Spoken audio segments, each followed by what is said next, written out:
Have the free time, allocate your time about 5 minutes to live in the present moment. Sit on a chair, you can close your eyes and just experience that you are in your present.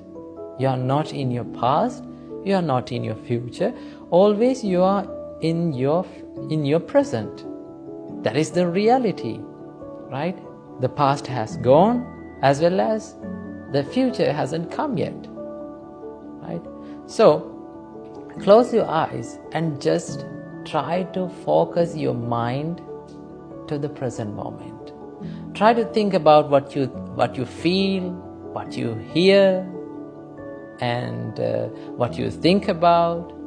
All the things that you experience now will fade away to the past, and it will go into the arena of past, right?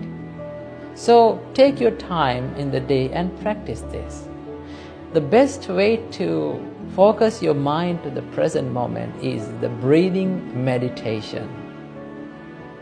Breathing meditation is one of the best meditations that you can bring your mind from the arena of past and the future